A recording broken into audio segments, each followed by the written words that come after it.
क्या है, कृत्रिम क्या है, प्राकृतिक क्या है ना, कौन उद्दीपक है, कौन अनुक्रिया है, इन सारे बातों को हम लोग अच्छे से देखें। तो दिक्कत कौन दिक्कत है, फिर से ओवरव्यू दे दे। चलिए देखिए फिर से, पॉलो साहब इकलौते ऐसे मनोवैज्ञानिक हैं जो शरीर शास्त्री हैं। 1904 ईस्वी में इनको नोबेल प्राइज मिला था, है ना, फिजियोलॉजिकल ऑफ डाइजेशन, शास्त्रीय अनुबंधन का सिद्धांत, क्लासिकल अनुबंधन का सिद्धांत पॉलो साहब के द्वारा दिया गया। इन्होंने एक्सपेरिमेंट किया था किस पे, कुत्ते के ऊपर किया, कुत्ते के ऊपर किया। अब यहाँ पे इन्होंने क्या किया कि भोजन देने से पहले घंटी बजाया, भोजन देने से पहले घंटी बजाया और 5 सेकंड का ड्यूरेशन रखा। यानी जो अनुक्रिया भोजन के लिए हो रहा था वही अनुक्रिया होने लगा किसके लिए, घंटी के लिए। इसी को क्या कहेंगे हम, अनुकूलित।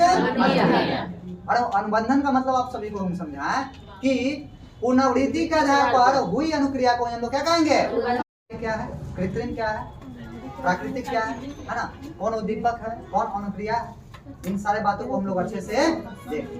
तो दिक्कत कौन दिक्कत है, फिर से ओवरव्यू दे दे। चलिए देखिए फिर से, पॉलो साहब इकलौते ऐसे मनोवैज्ञानिक हैं जो शरीर शास्त्री हैं। 1904 ईस्वी में इनको नोबेल प्राइज मिला था, है ना, फिजियोलॉजिकल ऑफ डाइजेशन, शास्त्रीय अनुबंधन का सिद्धांत, क्लासिकल अनुबंधन का सिद्धांत पॉलो साहब के द्वारा दिया गया। इन्होंने एक्सपेरिमेंट किया था किस पे, कुत्ते के ऊपर किया, कुत्ते के ऊपर किया। अब यहाँ पे इन्होंने क्या किया कि भोजन देने से पहले घंटी बजाया, भोजन देने से पहले घंटी बजाया और 5 सेकंड का ड्यूरेशन रखा। यानी जो अनुक्रिया भोजन के लिए हो रहा था वही अनुक्रिया होने लगा किसके लिए, घंटी के लिए। इसी को क्या कहेंगे हम, अनुकूलित। और अनुबंधन का मतलब आप सभी को हम समझाएं कि पुनरावृत्ति के आधार पर हुई अनुक्रिया को हम लोग क्या कहेंगे, या अनुबंधित कहेंगे। लेकिन भोजन देने से पहले घंटी बजाया जा रहा है तो घंटी को हम क्या कहेंगे, कृत्रिम उद्दीपक कहेंगे, स्वाभाविक नहीं, क्या कहेंगे, अस्वाभाविक उद्दीपक कहेंगे और अनुबंधित उद्दीपक कहेंगे।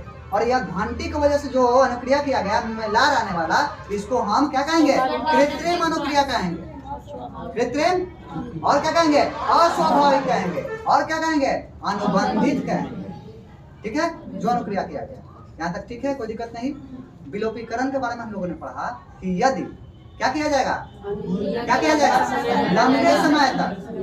लंबे समय तक क्या किया जाएगा, प्राकृतिक और कृत्रिम उद्दीपक को प्रस्तुत नहीं किया जाएगा तो वह अनुक्रिया जो हो रहा था भोजन के लिए वही अनुक्रिया घंटी के लिए होगा नहीं। इसी को क्या कहेंगे, विलोपीकरण। सामान्यीकरण का मतलब जो अनुक्रिया हो रहा था दूसरे उद्दीपकों के लिए अगर होना शुरू हो जाएगा तो इसी को क्या कहेंगे, सामान्यीकरण।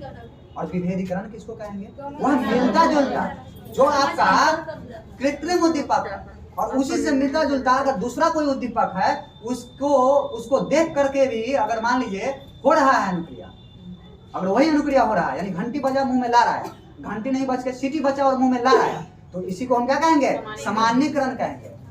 अगर इन दोनों में अंतर कर लेगा तो इसी को क्या कहेंगे, कोई दिक्कत है यहाँ तक, चलिए ठीक है। यह सिद्धांत 1904 ईस्वी में दिया, 1904, ठीक है, कोई दिक्कत। उद्दीपक अनुक्रिया का सिद्धांत, और यहाँ पे शास्त्रीय अनुबंधन का सिद्धांत या क्लासिकल अनुबंधन का सिद्धांत पॉलो साहब, कुत्ता, इन सब बातों को आप अच्छे से समझें। अब इससे क्वेश्चन आपका छूटने वाला